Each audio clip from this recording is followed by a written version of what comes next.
ഇന്ന് തന്നെ സബ്സ്ക്രൈബ് ചെയ്യൂ നിങ്ങളുടെ പ്രിയപ്പെട്ട ഷോസ് കാണൂ. എന്ത് ജോലിക്കും അതിൻ്റെതായിട്ടുള്ള ബുദ്ധിമുട്ടുകളൊക്കെ ഉണ്ടാവും.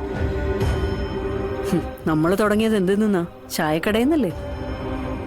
അതുകൊണ്ടാ നമ്മൾ ഇത്രയൊക്കെ ആയത്. ജീവിക്കാൻ വേണ്ടി അന്തസ്സുള്ള എന്ത് പണിയും എടുക്കാം, അതിനൊരു കുറവുമില്ല. അമ്മേ, അതല്ല, ഇത് ഒരു കുഴപ്പം പിടിച്ച പണിയാ. കാട്ടിലൊക്കെ തടിയെടുക്കാൻ പോവേണ്ടി വരും. വിഷ്ണുട്ടനുമായിട്ട് വല്ല വഴക്കുണ്ടായ പിന്നെ അതാ അമ്മേ പേടി.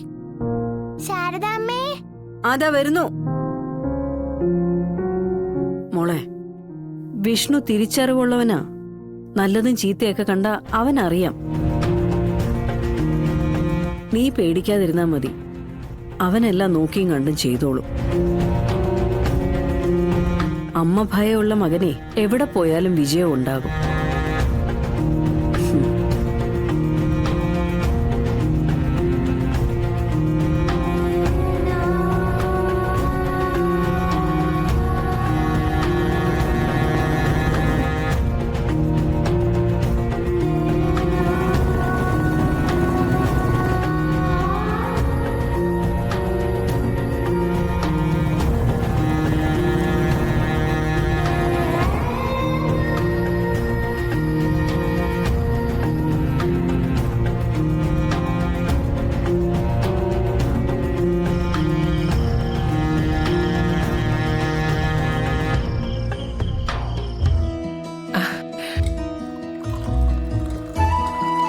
ഇന്ന് അടുക്കള കയറിയതും ഭക്ഷണം ഉണ്ടാക്കിയതൊക്കെ ഞാന്. ഇനി എത്ര നാൾ ഈ അടുക്കളയിൽ ഭക്ഷണം ഉണ്ടാക്കാൻ പറ്റുമെന്ന് അറിയില്ലല്ലോ. അതുകൊണ്ട് പൊന്നിക്ക് ഇന്ന് വിശ്രമം അനുവദിച്ചുകൊണ്ട് ഞാൻ എന്റെ കൈകൊണ്ട് ഉണ്ടാക്കിയ ഭക്ഷണം. പിന്നെ വലിപ്പ് ചെറുപ്പൊന്നും ഇല്ലാതെ എല്ലാവരും കൂടെ ഇരുന്ന ഇന്ന് ഭക്ഷണം കഴിക്കാൻ പോകുന്നത്. പിള്ള ഇരുന്നാട്ടെ.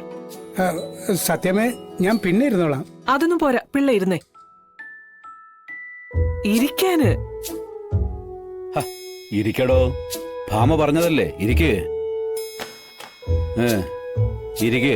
രേഖോട്ട് ഒഴിക്കട്ടെ? കുറച്ച് മതി. പൊന്നി, ചോറെടുത്ത് കൊടുക്ക. പൊന്നി, നീയും ഇരിക്ക്. അല്ല സത്യമേ, ഞാനവിടെ അടുക്കളയില്. ഇരിക്കടി. ഈ വീട്ടിൽ ഇനി അധിക ദിവസങ്ങളൊന്നും ഉണ്ടാവാൻ പോകുന്നില്ല. ആ ഉള്ള ദിവസങ്ങൾ നമുക്ക് സന്തോഷമായിട്ടും കഴിയാം. പൊന്നി, ഭാമ പറഞ്ഞല്ലേ, നീയും അവിടെ ഇരിക്ക്. ഓ പൊന്നി, നീയൊന്ന് ഇരിക്ക്. വാ, ഇരിക്കങ്ങോട്ട്. സത്യമേ, ഇരിക്കടി.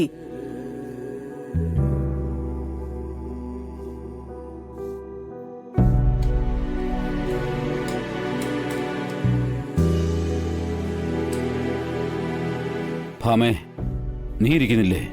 വിളമ്പിട്ട് ഞാൻ ഇരുന്നോളാം. ഒന്നിച്ച് കഴിച്ചാ മതിയല്ലോ. സത്യമേ, ഞാൻ വിളമ്പാം.